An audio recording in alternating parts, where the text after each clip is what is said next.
dari kelompok 2. Di sini kami akan membuat video pembahasan tentang ekstradisi. Perkenalkan, nama saya Fikri Ahmad, NIM saya 210510040. Nama saya Dika Purnera dengan NIM 2105160.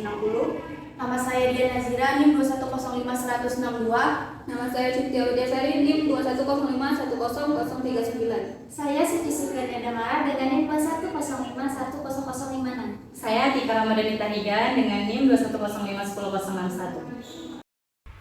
Pengertian ekstradisi. Di dalam Undang-Undang Nomor 1 Tahun 1979 tentang pengertian ekstradisi, yakni penyerahan oleh suatu negara kepada negara yang meminta penyerahan seseorang yang disangka atau dipidana karena melakukan suatu kejahatan di luar wilayah negara, yang menyerahkan dan di dalam yurisdiksi wilayah negara yang meminta penyerahan tersebut karena berwenang untuk mengadili dan membidananya. Dari uraian tersebut tentang apa yang dinamakan ekstradisi. Ditinjau dari asal katanya, ekstradisi berasal dari bahasa Latin extradere, ex yang berarti keluar, sedangkan tradere berarti memberikan atau menyerahkan. Kata bendanya extraditio berarti menyerahan. Tegasnya, yang dimaksud ekstradisi adalah penyerahan yang dilakukan secara formal, baik berdasarkan perjanjian ekstradisi yang diadakan sebelumnya atau berdasarkan prinsip timbal balik atas seseorang yang dituduh melakukan tindak pidana kejahatan, yakni tersangka, tertuduh, terdakwa, atau atas seseorang yang telah dijatuhi hukuman atas kejahatan yang dilakukan, yakni terhukum atau terpidana oleh negara tempatnya, melarikan diri atau berada atau bersembunyi pada negara yang memiliki yurisdiksi untuk mengadili atau menghukumnya atas permintaan dari negara tersebut dengan tujuan untuk mengadili. Maksud dan tujuan ekstradisi adalah untuk menjamin agar pelaku kejahatan berat tidak dapat menghindarkan diri dari penuntutan atau pemidanaan, karena seringkali suatu negara yang wilayahnya dijadikan tempat berlindung oleh seseorang penjahat tidak dapat menuntut atau menjatuhkan pidana kepadanya. Hal ini semata-mata disebabkan oleh beberapa aturan teknis hukum pidana atas karena tidak adanya yurisdiksi atas pejabat tersebut. Karena itulah patut dan tepat pejabat tersebut diserahkan oleh diperiksa dan diadili oleh negara yang memiliki yurisdiksi atas penjahat tersebut. Perjanjian ekstradisi adalah merupakan perjanjian internasional yang tunduk pada ketentuan Konvensi Wina tahun 1969 yang kemudian diratifikasi oleh Indonesia melalui Undang-Undang Nomor 37 Tahun 1999 tentang Hubungan Luar Negeri. Dalam pasal 1 ayat 3 undang-undang ini memberikan definisi perjanjian internasional sebagai berikut. Perjanjian internasional adalah perjanjian dalam bentuk dan sebutan apapun yang diatur oleh hukum internasional dan dibuat secara tertulis oleh pemerintah Republik Indonesia dengan satu atau lebih negara, organisasi internasional atau subjek hukum internasional lainnya, serta menimbulkan hak dan kewajiban pada pemerintah Republik Indonesia yang bersifat hukum publik. Yang dapat disebut sebagai perjanjian internasional harus memenuhi beberapa kriteria seperti: yang pertama, dilakukan oleh negara atau organisasi internasional atau subjek hukum internasional lainnya. Yang kedua, dibuat secara tertulis. Yang ketiga, tunduk pada hukum internasional. Jika sebuah perjanjian tidak memenuhi unsur-unsur tersebut, maka tidak dapat dikategorikan sebagai perjanjian internasional. Selanjutnya, asas-asas ekstradisi. Yang pertama, asas perjanjian pasal 2 ayat 1. Asas ini mengatur bahwa ekstradisi dapat dilaksanakan oleh negara peminta dan negara peminta setelah terlebih dahulu ada perjanjian internasional mengenai ekstradisi antara keduanya. Yang kedua, asas timbal balik pasal 2 ayat 2. Asas ini mengatur bahwa jika belum ada perjanjian internasional mengenai ekstradisi antara kedua negara, maka ekstradisi tetap dapat dilaksanakan atas dasar hubungan baik dan demi kepentingan negara. Yang ketiga, asas penyerahan pelaku kejahatan pasal 3 ayat 1. Asas ini mengatur bahwa yang dapat diekstradisikan adalah orang yang merupakan pelaku kejahatan dengan status sebagai tersangka atau terpidana. Yang keempat itu asas penyerahan pelaku pembantu kejahatan pasal 3 ayat 2. Asas ini mengatur bahwa orang yang disangka atau dipidana karena melakukan pembantuan atau percobaan dan permufakatan untuk melakukan kejahatan juga dapat diekstradisi sepanjang perbuatan tersebut merupakan kejahatan di negara peminta.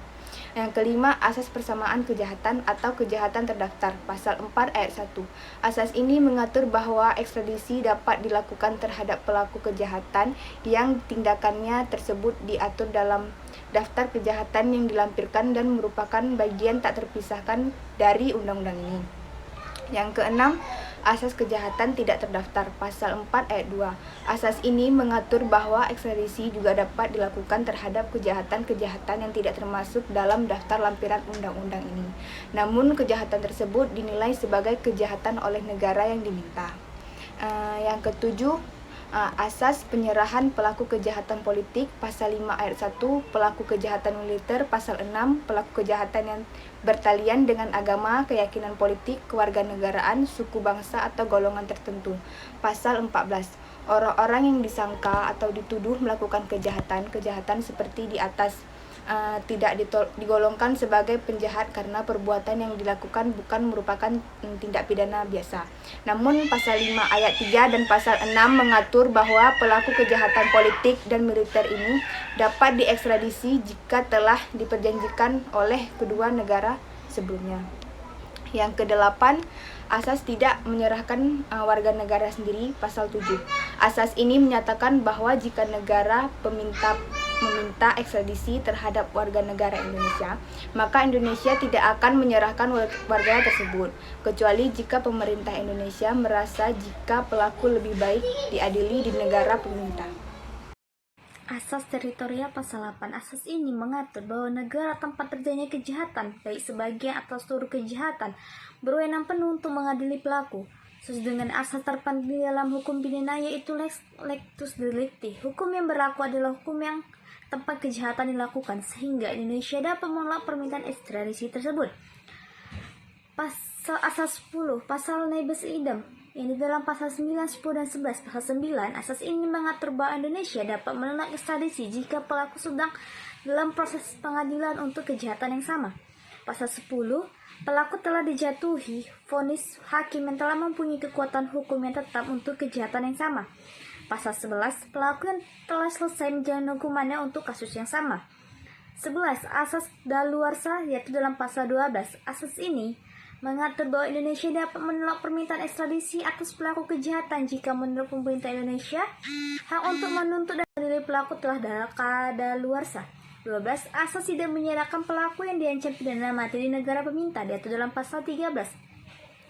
Asas ini mengatur bahwa jika kejahatan pelaku diancam hukuman mati di negara peminta, sedangkan di Indonesia kejahatan tersebut tidak diancam pidana mati, maka ekstradisi akan ditolak kecuali negara peminta meyakinkan bahwa pelaku tidak akan diancam hukuman mati.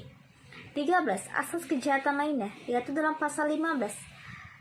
Asas ini mengatur bahwa permintaan ekstradisi akan ditolak oleh pemerintah Indonesia jika ekstradisi dimintakan untuk penuntutan dan pemidanaan kejahatan lainnya yang tidak tercantum dalam permintaan ekstradisi.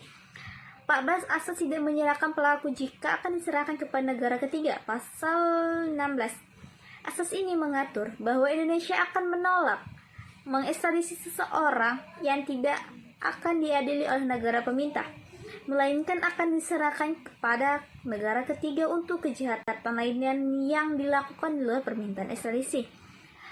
Yang ke-15, ini yang terakhir, asas penundaan ekstradisi, pasal 17. Asas ini mengatur bahwa pelaksanaan ekstradisi akan ditunda jika orang yang diminta untuk ekstradisi sedang menjalankan hukuman untuk kejahatan lainnya yang dilakukan di Indonesia. Sekian presentasi dari saya, Suci Sukadira Damara dengan NIM 2105156 akan dilanjutkan oleh rekan saya. Baik, saya Atika Ramadhani Tarigan akan menjelaskan mengenai unsur-unsur ekstradisi.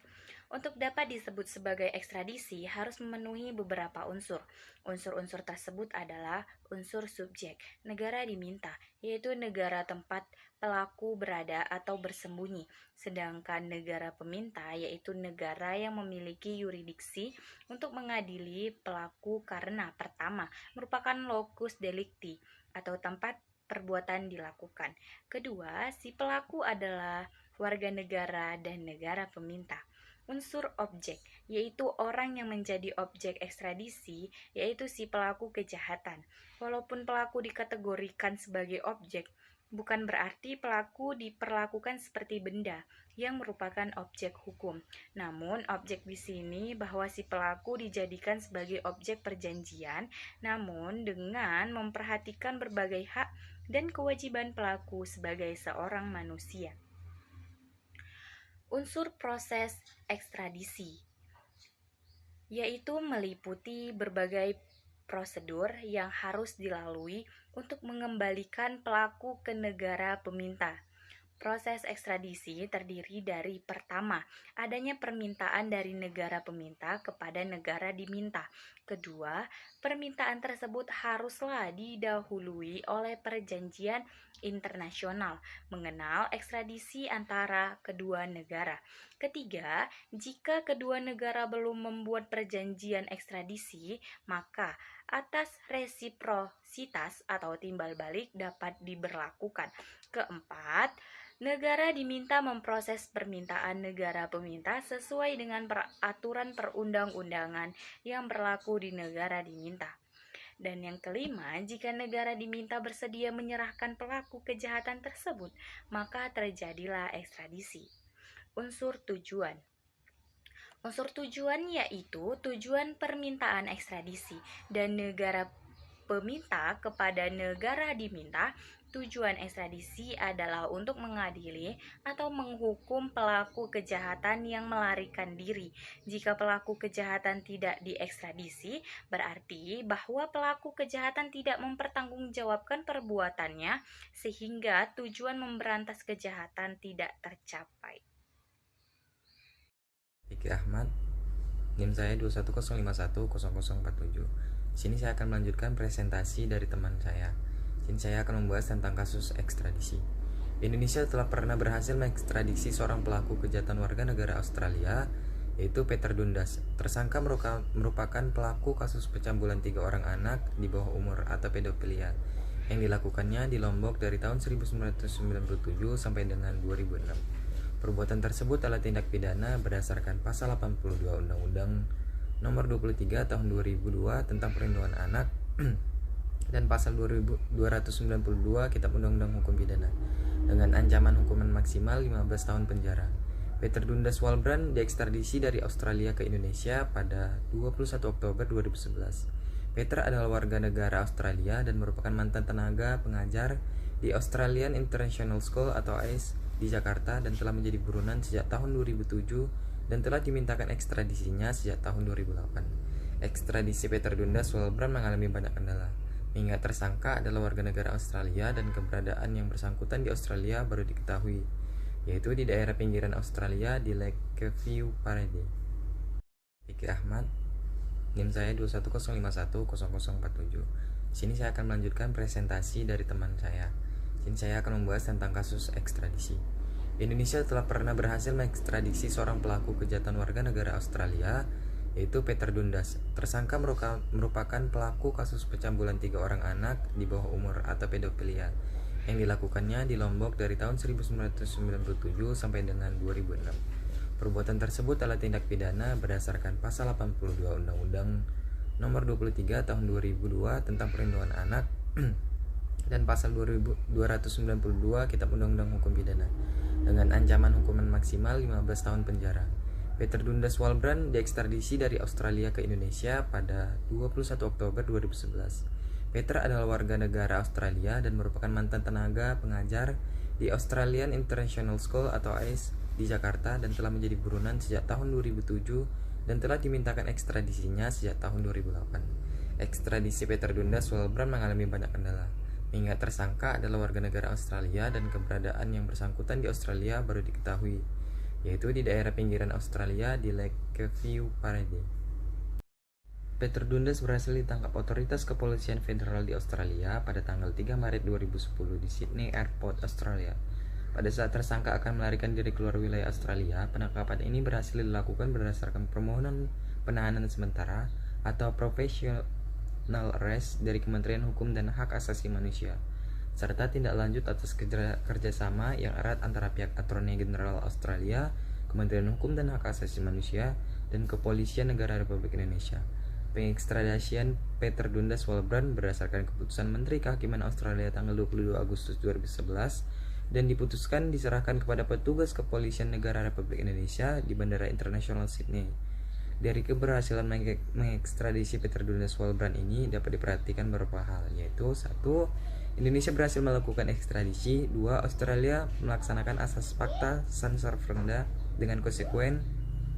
3. Australia melakukan pelanggaran terhadap peraturan nasional sendiri dan hukum internasional. Assalamualaikum warahmatullahi wabarakatuh. Perkenalkan, saya Diana Zira, NIM 2105162. Di sini saya akan membahas materi dari makalah kami yang dimana proses dan syarat-syarat dalam ekstradisi. Proses dan syarat-syarat dalam ekstradisi dalam Undang-Undang Nomor 1 Tahun 1979 tentang ekstradisi diatur bahwa jika pemerintah Indonesia telah menyetujui untuk menyerahkan seseorang pelaku kejahatan yang berada di Indonesia kepada negara peminta, maka ada beberapa prosedur yang harus dilalui, yaitu penahan sementara. Orang yang akan diekstradisi di dalam pasal 18-20, pejabat berwenang dari negara peminta harus mengajukan permohonan penahanan sementara terhadap pelaku kejahatan yang akan diekstradisi.